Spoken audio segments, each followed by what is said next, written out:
Okay, here you can see like I've filled the fuel.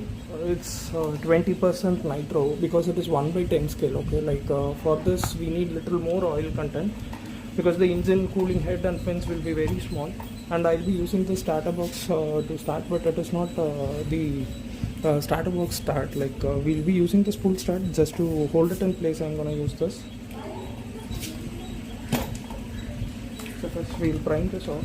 When you pump this like a few times, this fuel from here it goes all the way to the here and to the carb. Okay, so I